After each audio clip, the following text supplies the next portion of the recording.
रहीम। बेटा आज का जो हमारा 20वां लेक्चर है इसमें हम बात करने जा रहे हैं आर्टिफिशियल वेजिटेटिव प्रोपेगेशन की, क्योंकि natural vegetative propagation smart syllabus में नहीं है। ठीक है, तो हम डायरेक्टली बात करेंगे आर्टिफिशियल वीपी की। लेकिन बेटा ये लॉन्ग क्वेश्चन आता है, बहुत इंपॉर्टेंट है, लेकिन जब ये आ जाए तो सबसे पहले आपने ऊपर वेजिटेटिव प्रोपेगेशन की डेफिनेशन लाजमी लिखनी है। सही है, तो तभी फिर अच्छा लगेगा। तो वेजिटेटिव प्रोपेगेशन अगर मैं आपको रिमाइंड करवाऊं तो हम कहते हैं the increase in number of the plants by using their vegetative parts. यानी अगर हम प्लांट के जड़, तना और पत्तों वगैरह को इस्तेमाल कर लें, increase in number of plants by using their vegetative parts. अच्छा बेटा ये किस तरह से है ये सारा कुछ, अब मैं अगर आपको बताऊं ना तो आप बड़ा इंटरेस्ट लेंगे इस बात में। नेचुरली तो जो और प्लांट रिप्रोड्यूस ऐसे करते हैं उनको तो हमें नहीं छेड़ना, पर अगर हम बात करें आर्टिफिशियल तरीके से तो उसमें बहुत सारे मेथड्स हैं, जिनमें से दो मेथड, 3-4 हम अब आज पढ़ेंगे, जो इंसान अपने फ़ायदे के लिए किसी एक पौधे को बहुत ज़्यादा कॉपी करने के लिए, असल में वजह क्या है, देखिए फ़ायदा क्या है। वेजिटेटिव प्रोपेगेशन का फ़ायदा ये है कि जिस पौधे की आपने वेजिटेटिव प्रोपेगेशन की है उससे जितने पौधे पैदा होंगे वो सारे उस पहले वाले पौधे के जैसे होंगे। सही है, तो इसमें मैं आपको दो मेथड्स पहले बताता हूं जो आपकी किताब में लिखे हैं, फिर हम कुछ एडिशनल बातें भी करेंगे। तो इसको हम एक अच्छा सा, यानी दो मेथड तो आप ये लिखेंगे, उसके बाद आप 2-3 पैराग्राफ, अगर 2 पैराग्राफ छोटे छोटे और लिख दें तो एक अच्छा लॉन्ग क्वेश्चन भी बन जाएगा और आपके नॉलेज में भी इजाफा होगा। सो सबसे पहला मेथड जो है ना बेटा वो होता है कटिंग, और मैं आपको बताना चाहता हूँ कि ये वाला मेथड बहुत सारे प्लांट्स के ऊपर मैंने खुद भी किया हुआ है और आजकल कटिंग लगती भी है, और आप ये वाला काम अभी करेंगे, आपने पहले किया है, बल्कि आपकी पिछली वाली क्लास में किया था। अच्छा, कटिंग बेटा करते क्या है कि जब हर पौधे का एक सीजन होता है, लेकिन बहुत सारे पौधों का सीजन ऐसा होता है जिसमें हम कहते हैं कि नवंबर दिसंबर यानी सर्दियों वाला सीजन, इसमें उनकी कटिंग्स लगती हैं। इसमें किया क्या जाता है कि पौधे की एक बड़ी सी शाख जिस पे ऊपर अभी ज़्यादा ग्रोथ ना आई हो, यानी हम उनको पक्की शाखें कहते हैं, जो पुराने पिछले सीज़न की हों, ठीक है, वो हम लेते हैं। तो फ़र्ज़ किया ये एक शाख है बेटा एक बड़ी पौधे की, और मैंने उसको ले लिया है जी। सही है, सही है, तो हम कहेंगे this is a long shoot. हम बेटा ये गुलाब के साथ भी होती है जिसको हम कहते हैं रोज़ा इंडिका, इसी तरह ये अनार के पौधे के साथ, चमेली के साथ, और इनके साथ तो मैंने की है। ठीक है, तो आपको लग जाएगा पता। एक लॉन्ग शूट हम लेते हैं और उसको हम कट करते हैं, उसको हम छोटे छोटे टुकड़ों में कन्वर्ट करते हैं, और वो तकरीबन टुकड़ा एक, आप ये समझें कि इट्स अबाउट 6 to 8 इंच का एक टुकड़ा हम लेते हैं। किताब में कितना लिखा है, 10 इंच तो नहीं लिखा। सही है, ओ खैर ठीक है, समझ रहे आप, ये समझे जितना ये मार्कर है तकरीबन इतना, इससे थोड़ा बड़ा भी हो सकता है, लेकिन इससे ज़्यादा बड़ा हम नहीं, बहुत ज़्यादा बड़ा 10 इंच से ज़्यादा बड़ा नहीं, इसको हम कट करेंगे। और कट हम इस तरह करते हैं बेटा जी कि फ़र्ज किया ये इस तरह कट करना है कि उसके ऊपर ना ये जो तना होता है ना, कोई भी शाख अगर आप गौर से देखें तो उस पर छोटे छोटे पॉइंट्स होते हैं, छोटे छोटे उभार से होते हैं, जरा बिल्कुल ऐसे दाने दाने से, ये हो गया, ये हो गया, समझ रहे हैं ना, इस तरह के छोटे छोटे दाने से होते हैं। कुछ में ये किस शक्ल के होते हैं, कुछ में ये किस शक्ल के होते हैं। असल में बेटा ये वो पॉइंट्स होते हैं, अगर मैं इस इतनी सी बात को खोल के आपके सामने बयान कर दूं तो ये असल में ये जो लाल लाल निशान था ये बहुत सारे सेल्स थे, और ये वो सेल्स हैं जो मेरिस्टेमेटिक हैं, यानी जिनके अंदर डिवाइड करने की ताकत है, और अगर इनको कुछ प्रॉपर चांस मिला, फूड वगैरह मिली, तो ये सेल्स ग्रो होकर एक नया पौधा बना देंगे।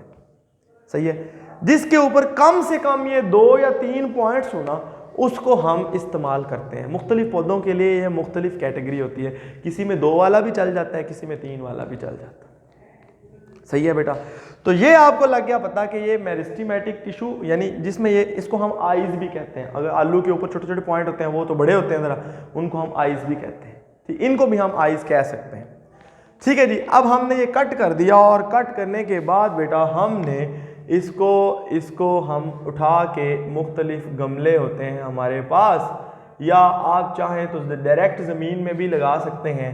और उस ज़मीन के अंदर हमने इसको इस तरह लगाना होता है कि इसके अगर हम 3 पार्ट करें, यानी इस टोटल के 3 पार्ट करें, तो 2 पार्ट अंदर बाहर हों और 1 पार्ट ज़मीन के मिट्टी के अंदर हो। तो फ़र्ज़ किया ये मिट्टी यहाँ तक है इसमें, और इसको हम इस पौधे को हम उसके अंदर इस तरह लगा देंगे लाइक दिस जी। समझ गए? और अब इसके ऊपर यहाँ पे कुछ लोग और मुख्तलिफ इसके ऊपर चीज़ें लगाते हैं, लेकिन उससे कोई हमें लेना देना नहीं। ठीक है जी। इसी तरह ये इसके साथ भी यही होगा, तो हमने कट करके लगा दिया। अच्छा, ये ज़रूरी नहीं है कि बिल्कुल इस तरह खूबसूरत सी सीधी हो, ये टेढ़ी मेरी ब्रांच भी हो सकती है, इसलिए आपने परेशान नहीं होना कि आपकी कटिंग कैसी लगी है, फ़र्ज़ किया। सही है जी बेटा। ये जो मेरिस्टेम यहाँ तक आपको पता है मिट्टी है, फिर आप इसको पानी शानी देते रहेंगे और इसको हवादार और ठंडी जगह पे रखते हैं। आहिस्ता आहिस्ता जो नीचे वाले सेल्स हैं यहाँ से जड़ें निकलना शुरू हो जाती हैं, और जो ये वाले हिस्से हैं इनसे जो हैं वो शाखें जो हैं, पत्ते जो हैं वो निकलना शुरू हो जाते हैं, और ये जी इस तरह से काम चल पड़ता है। समझ गए? यानी ये जो मेरिस्टेमेटिक सेल्स थे, they divide and they produce the new roots and new shoots. बाद में हम इनको जिधर मर्जी जो हैं वो हम इनको वो ट्रांसफ़र कर दें और ये सारा कुछ। लेकिन प्रॉब्लम ये है कि जिस पौधे से ये कट लगाया गया था 100% उसी का जेनेटिक मटेरियल होगा, 100% उसी की कॉपी तैयार होगी। ये बड़ा ही अच्छा एक मेथड है बेटा। समझ आ गई? क्लियर हो गया? तो इसे कहते हैं कट लगाना, कटिंग्स करना। बहुत सारे पौधों की कटिंग्स होती हैं, कई फूलों वाले पौधे हैं, कई इवन फलों वाले पौधों अनार वगैरह की भी होती है, वो की जा सकती है। अभी आप सारा कुछ लेंगे जी, a long shoot of the plant is taken, it is cut into the smaller pieces which contain different meristematic areas and then these cuts, वो सारा कुछ है। सही है ना? वो सारा बातें किताब में इसी तरह इसी डगर पे लिखी होंगी। अच्छा, दूसरे नंबर पे अगर हम बात करें बेटा ग्राफ्टिंग की, तो ग्राफ्टिंग थोड़ी सी और ज़्यादा इंटरेस्टिंग होती है। वो ग्राफ्टिंग की ज़रूरत क्यों पेश आती है बेटा? बड़ा इसमें अगर आप गौर करें तो मैं आपको एक चीज़ बताना चाहता हूँ पहले, और उसके बाद ग्राफ्टिंग पे आऊँगा। बेटा हमारे मुल्क में ना, इंडिया पाकिस्तान में जो माल्टा असल में पैदा होता था ना, वो कभी आपने देखा खट्टी है, अमरूद वाला जो उसके ऊपर निचोड़ के देता है। अगर आपने कभी इनका दरख्त देखा हो ना, तो इनका दरख्त बहुत ऊंचा हो जाता है, बड़ा हो जाता है और बहुत फैल जाता है, और उसका रूट सिस्टम भी उतना ही ज़्यादा फैला हुआ होता है। यानी वो इस इलाके की आबो हवा में ज़्यादा अच्छा ग्रो करता है, पर उसके ऊपर जो फ्रूट लगते हैं वो इतने काबिल नहीं होते। इसके बरक्स जो पौधे हैं, मसलन ये लेमन है इसी तरह जो बेटा जो आपने मुझे याद कराया, मुझे नहीं था पता, जो इस तरह जो लेमन है, इसके अलावा बेटा जो लेमन है नहीं इसके अलावा माल्टा, मौसमी, ठीक है, इसके अलावा किन्नो वगैरह वगैरह, ये वो सारे हैं जो अगर आप कभी देखा होगा, आप माल्टे का बीज लगाते हैं वो इतनी जल्दी नहीं उगता, और अगर उगे भी तो वो बहुत छोटा रहता है, बड़ी देर के बाद थोड़ा सा बड़ा होता है। वो बड़ा डिफ़िकल्ट है उसको ग्रो कराना, क्योंकि वो हमारे इन्वायरमेंट से रिलेटेड इतना हमारे इन्वायरमेंट से वेल अडॉप्टेड नहीं है। अब ये बात आपके जहन में रह गई। एक सिनेरियो ये हो गया। दूसरा सिनेरियो बेटा आपने याद रखना है कि फ़र्ज़ किया आपका है माल्टों का बाग या आम का बाग है, और आप के आम से जितने पूरे बाग से आम निकलते हैं भाई सारे एक जैसे हैं, ऐसा कैसे पॉसिबल है? हर एक दरख्त का अपना जायका होएगा ना, थोड़ा बहुत फ़र्क ये वो है जी। अगर वो सिंपल तरीके से, अगर वो सिंपली सेक्सुअल रिप्रोडक्शन के जो मेथड है उनसे ही चला हो, तो हर दरख्त का अंदर डिफरेंट कम्बिनेशन होगा, हर दरख्त का जायका भी डिफरेंट होगा। पर आपके जो बाग है उससे सारे एक जैसे निकलते हैं। ऐसा क्यों? ऐसा इसलिए, अब मैं ये दो सिनेरियो आपको समझ आ गए। अब मैं आपको समझाता हूँ कि ऐसा कैसे हो, कैसा पॉसिबल है। बेटा अगर आपने मौसमी वगैरह का दरख्त पौधा लिया भी हो बाज़ार से तो आपको देखना पड़ता है, वो मैं अभी आपको एक चीज़ बताता हूँ। फ़र्ज़ किया ये एक पौधा है, ये एक पौधा है और ये बहुत ही अच्छा है, लेकिन ये हमने बाहर से लिया है, ये फ़र्ज़ किया जी ये देखें आप, और ये प्लांट है ए, और मैं इसको स्टार बना देता हूँ कि जी ये बहुत अच्छा पौधा है, सही है, इसकी शाखें माखें भी हैं, और फ़र्ज़ किया ये लेमन ही है, लेकिन मैं सिर्फ समझाने के लिए इसको ऐसा बनाया, आप वैसा होता नहीं है लेमन, पता ही है आपको है। अच्छा बेटा मेरे पास मैंने इस लेमन का बाग लगाना है या मैंने इस किन्नों के माल्टे का बाग लगाना है, मैं चाहता हूँ कि इसका फल सबसे अच्छा होता है और मुझे यही पौधे की कॉपियाँ तैयार करनी है। तो अगर इनको मैं लगाऊंगा ना, इसकी कॉपियाँ तैयार करते करते, या इसकी इवन इसके कट से, इवन माल्टे के कट इतने कामयाब नहीं होते कटिंग अगर करें तो इतना मज़ा नहीं आएगा और इतनी जल्दी उगेगा भी नहीं और मुझे बड़ी देर लग जाएगी, सही है। उसका तरीका ये होता है कि बेटा मैं खटियाँ उगाता हूँ अपने, ये मेरा फार्म है, ये मेरी फील्ड है, और उसके ऊपर मैं खटियाँ उगाता हूँ ब्लैक कलर की, और उनकी जड़ें बड़ी डीप डीप तक गहरी होती हैं और ऊपर भी उनके दरख्त बड़े बड़े होते हैं। फ़र्ज़ किया ये समझ रहे हैं ना आप बात को। और इसी तरह एक दूसरा पौधा है खट्टी का, वो भी यानी लो क्वालिटी फ्रूट वाला प्लांट, लेकिन जो इन्वायरमेंट के साथ सबसे ज़्यादा अडॉप्टेड है, सबसे ज़्यादा ग्रो करता है, तेज़ी से उगता है, ज़्यादा उसकी बड़ी जड़ें हैं, ज़्यादा पानी इकट्ठा करती हैं, ज़्यादा पत्ते हैं, फैलता है, ज़्यादा फोटोसिंथेसिस करता है, शाखें तेज़ी से उगती हैं। ऐसे पौधे का रूट सिस्टम हमारे लिए बड़ा काम का हो सकता है। अच्छा जी, उसके बाद बेटा ये तीसरा है, यानी ये वही सारी खटियाँ हैं जो हमने जी चला दी इस तरह से, सही है। अब बेटा मैं करूँगा क्या, अब मैं ये करूँगा कि मैं इनको तो ऊपर से रिमूव कर दूंगा, यानी ये भाई साहब तो गए, ठीक है, सही है जी। अब ये खटियों का रूट सिस्टम है मेरे पास, शूट सिस्टम को मैं चेंज करूंगा। वो शूट सिस्टम बेटा मैं इनकी शाखें यहां लगाऊंगा। कैसे, उसके मुख्तलिफ तरीके हैं, किताब में सिर्फ एक मेथड बताया गया, मैं आपको इसके अलावा बड़े तरीके हैं, चिप होती हैं, छोटी छोटी चिपें भी लगा देते, और भी 100 चीज़ें हैं, लेकिन अब आप ये समझें कि हम करते क्या, मैं एक में आपको ये करके दिखाता हूँ, फिर दूसरी में दूसरा मेथड भी ट्राई कर दूंगा। फ़र्ज़ किया ये इतना चौड़ा है, इतना चौड़ा है, और बेटा हम इसके अंदर एक छोटा सा करते हैं चाकू की मदद से, ऐसा गहरा सुराख सा, सही है, और इस पौधे की एक शाख लेते हैं, शाख क्या छोटा सा टुकड़ा ही बड़ा है, काफ़ी है, और उस टुकड़े को हम आगे से ऐसे काट लेते हैं और उस टुकड़े को इसके अंदर अच्छी तरह लगा के हम वो छोटा सा टुकड़ा जो है, और ये A++ कैटेगरी है और ये आम नॉर्मल पौधा है, और अब इसको हम ऊपर से कर देते हैं कवर, एक टेप सी होती है, वो जिस तरह मोमी कागज़ नहीं होता वैसी टेप होती है, वो उसके ऊपर लगा देते हैं। बेटा इसका रूट सिस्टम उसको फूड देता है और ये पौधे की शाखें ऊपर से उगना शुरू हो जाती हैं। बस इसमें ख्याल ये रखना होता है कि यहाँ से इसकी अपनी ब्लैक की कोई नई शाख ना उगे, समझ आ गई। तो मुझे अच्छा ये वाला ऐसे हो गया, इसमें मैंने इस तरह कट के पूरा पौधा टुकड़ा लगा दिया।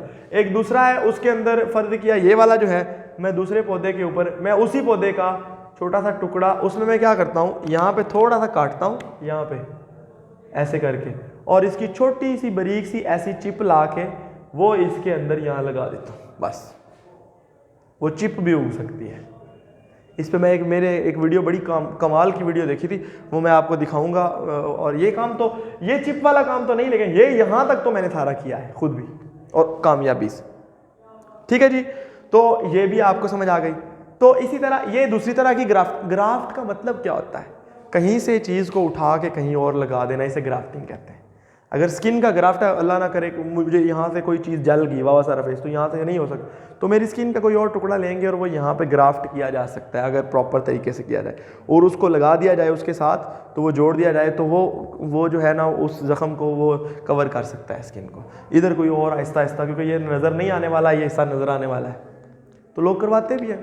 अब तो खैर प्लास्टिक सर्जरियाँ आ गई हैं, वो तो नहीं है, सही है।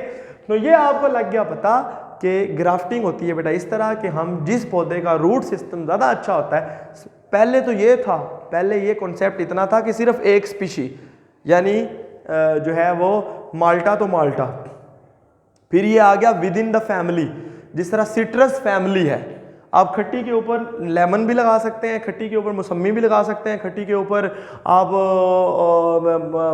किन्नो भी लगा सकते हैं, वगैरह वगैरह, फ्रूटर भी लगा सकते हैं। ये सारे फल है ना, सिट्रस फैमिली के पौधे हैं, तो ये आप लगा सकते हैं। लेकिन आजकल एक ऐसा, यकीन माने एक बंदे की रिसर्च है अमेरिका में ही है, मैंने उस दिन एक बंदे से देखी, फिर मैंने वो पढ़ी भी कि वो बाकायदा उसने ऐसे पौधे तैयार कर लिए हैं जिसमें एक ही पौधे पे एक फल भी लगता है, दूसरा भी लगता है, तीसरा भी लगता है, चौथा भी लगता है। समझ गए? वो इसी ग्राफ्टिंग से सही है। बस ये देखना होता है कि ये जो हम ग्राफ्ट जो लगा रहे हैं, क्या इसकी कंपैटिबिलिटी उसके साथ बन जाएगी जो जिसमें मैं लगा रहा हूं। तो इस तरह हिट ट्रायल कर करके उसने अपने बोटेनिकल गार्डन में ऐसे दरख्त तैयार कर लिए हैं जिस पे सारे फ्रूट एक ही दरख्त पे लग जाएंगे, और वो इस पे मजीद भी काम कर रहा है। आप पढ़िएगा, समझ रहे हैं बात को आप। तो ये है जी ग्राफ्टिंग का सूरत हाल सारी, ठीक है। अब बेटा इसके अलावा कुछ और भी तरीके हो सकते हैं आर्टिफिशियल वेजिटेटिव प्रोपेगेशन के। वो क्या हो सकते हैं, मैं आपको एक मजे का तरीका बताता हूँ। वो ये है, ये चमेली के ऊपर मैंने किया था खुद ब खुद, इसलिए मुझे पता है। और एक और भी पौधा है, उसके ऊपर मैंने किया नहीं लेकिन करते हुए देखा है, सही है।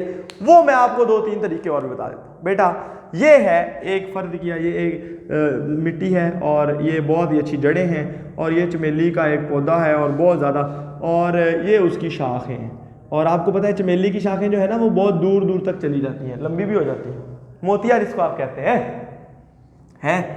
तो ये जी आ गया। अब जो लंबी तरीन शाख होती है ना, थोड़ी सी बड़ी हो जाए, तो अगर आप उस शाख को मोड़ के और आप उसे दोबारा मिट्टी के नीचे से गुजार दें, फर्ज किया ये मिट्टी है लेवल, तो ये ज़मीन दोबारा है, आप उसको दोबारा इधर एक गड्ढा सा खोदें और आप इसके नीचे से गुजार के यहाँ मिट्टी दोबारा लगा दें। समझ गए बात को? नहीं समझ आई? देखें ना, आप ये काम गड्ढे के साथ भी कर सकते हैं, आप ये काम और भी तरीके हैं। क्या कि जी एक पौधा है, इसकी शाख को ऐसे मोड़ा और एक दूसरे गमले के अंदर से गुजार दिया और उस पर मिट्टी आ गई, सही है। अब वो ये गमला है और गमले के अंदर से बाहर, फर्ज किया ये ऐसे समझ ले ये गमला है, बस ठीक है। अब उसके अंदर से गुजारा और इसको बाहर वापस ले आए, इसके ऊपर हमने डाली हुई है मिट्टी यहाँ। अब इस इधर से बेटा जड़ें उगना शुरू हो जाएंगी और ये तेजी से ग्रो करना शुरू। जब आपको पता लग जाए ना, वैसे तो ये शाख सीधी सीधी आराम आराम से ग्रो कर रही होगी, जब इसकी जड़ें लगेंगी ना, इसको पानी यहाँ से मिलेगा ज़्यादा, ये तेज हो जाएगी, तब आप इसको यहाँ से काटें तो एक नया पौधा बन जाए। ये भी आर्टिफिशियल वेजिटेटिव प्रोपेगेशन है। समझ आई बात? ये किताब पर नहीं लिखी हुई। एक और भी मेथड है, वो ये है, वो फर्ज किया मैं आपको यहाँ पे बता, ये एक पौधा है बड़ा ही अच्छा जी, हम इसकी बहुत सारी कॉपियाँ बना रहे हैं। ये मैंने फाइकस के ऊपर बंदों को करते देखा है। ये उसकी शाख है, ये उसकी शाख है, ये शाख है, ये शाख है, बहुत सारी और है। वो क्या करते हैं, वो इस जगह पे थोड़ी मिट्टी लगा देते हैं और फिर उसे गिद्ध कवर कर देते हैं, फिर उसके ऊपर पानी के साथ मिट्टी बना, कैसी कच्ची मिट्टी, मतलब मिट्टी लेके ना उसको थोड़ा सा पानी लगा के मड सा बना के वो इधर लगा देते हैं, सही है। तो फर्ज किया वो उन्होंने इधर लगा दिया और उसके गिद्ध उन्होंने एक टेप लगा देते हैं, यहाँ पे मिट्टी बन गई। अब इस मिट्टी में इस पौधे की जड़ें बन जाएंगी और बाद में वो आके, यानी ये जड़ें बन जाएंगी, बाद में वो इसको यहाँ से काटेंगे और ये नया पौधा बन जाएगा। समझ गए? इसी तरह वो एक ही दरख्त की शाखों को इस्तेमाल कर करके उधर से भी नए, ये समझे आप कट लगा के दोबारा उगाने से बेहतर है वहीं पे मिट्टी लगाते जाओ। अगर कोई जो उगाए ठीक है, जो नहीं उगी वो खड़ी तो है ना, सही है। जो उगाएंगी तेज हो जाएंगी, उनको काट दो और आके नए पौधे बना दो। दिस इज व्हाट वी से बेटा दी आर्टिफिशियल वेजिटेटिव प्रोपेगेशन। और इसका फायदा ये है कि इंसान एक ही तरह के फ्रूट्स, एक ही तरह के, एक ही कलर के फ्रूट्स, एक ही कलर की फल और फूल, और मतलब एक सेम क्वालिटी पैदा कर सकता है और एक ही आला तरीन प्लांट की बहुत सारी कॉपियाँ कम वक्त में तैयार हो जाती हैं। ये इसके फ़ायदे हैं। बेटा कोई सवाल है तो पूछे। आगे एडवांटेज और डिसएडवांटेज ऑफ वेजिटेटिव प्रोपेगेशन वो है नहीं स्मार्ट सिलेबस में, अदरवाइज उसमें यही है, वेजिटेटिव प्रोपेगेशन के एडवांटेजेस बड़े हैं, क्या मसलन आप जेनेटिक मटेरियल कंजर्व हो जाता है, यानी सेम ही तरह का जेनेटिक मटेरियल रह जाता है। नंबर 2, एक ही कम वक्त में एक ही बेहतरीन ऑर्गेनिज्म की बहुत सारी कॉपियाँ, यानी बेहतरीन प्लांट की बहुत सारी कॉपियाँ तैयार की जा सकती हैं जो सेम तरह का फ्रूट और वो सारा कुछ देती हैं। और नुकसान इसका ये है कि बेटा अगर ये स्पीशी ऐसे ही मतलब रही, एक बीमारी आई जो एक पौधे को मारा ना, तो फिर सारे मरेंगे, क्योंकि सारों के अंदर कुव्वत मुदाफ़ियत यानी बीमारी से लड़ने की ताकत उतनी ही है। अगर हम यहाँ पे बैठे हैं, अगर हम तो सेक्सुअल रिप्रोडक्शन से पैदा हो, तो हम ये आपके अंदर जरासीम से जो लड़ने की सलाहियत कोई और है, आपके अंदर थोड़ी कम या ज़्यादा हो सकती है, मेरे अंदर उससे भी कम या ज़्यादा हो सकती है, आपके अंदर भी डिफरेंट है। तो अदरवाइज अगर जो sexual reproduct asexual reproduction vegetative propagation से बने, तो अगर एक स्पेसिफिक डिजीज आ गई तो फिर सारे मरेंगे, यानी वो फिर सफाया हो जाएगा। तो ये है बेटा असल में वो क्या करते हैं, वो जो हमारा देसी आम है ना, देसी आम, वो आम की बात हो रही थी, जिस तरह मैंने ये बताया, देसी आम लेके उसको उगाते हैं, पूरे बाग के अंदर उन्होंने देसी आम उगा लिए। और जब वो थोड़े थोड़े बड़े होते हैं तो एक आला तरीन आम की शाखें उन सब के ऊपर ग्राफ्ट कर देते हैं, एक ही दरख्त की, तो उससे जितने दरख्त बने सारे सेम, उन पे जितने फल लगे सारे सेम और सारा कुछ सेम। माल्टे के बागों के साथ भी यही सूरत हाल होती है। और इससे पाकिस्तान ने, ये हमारा जो किन्नो है वो पूरी दुनिया में सबसे बेस्ट है, आम भी, क्यों कि इसी तरीके से बनाएगा। और इस पर फर्दर भी रिसर्च है, अल्लाह करे और भी बेहतर चीज़ें निकलें। तो ये आपको समझ आ गया कि what is artificial vegetative crop. बेटा कोई सवाल है? अच्छा, अगर आप जब लॉन्ग क्वेश्चन लिख रहे होंगे, याद रखिएगा, अगर ये लॉन्ग आ जाए तो आपने साथ में इसके फ़ायदे नुकसान दो बातें वो लिखनी है। ऊपर डेफिनेशन, आगे ये 2 मेथड्स, चाहे आप इसको भी थोड़ा एक्सप्लेन कर दीजिएगा, और फिर आपने फ़ायदे नुकसान। कोई सवाल है तो पूछे।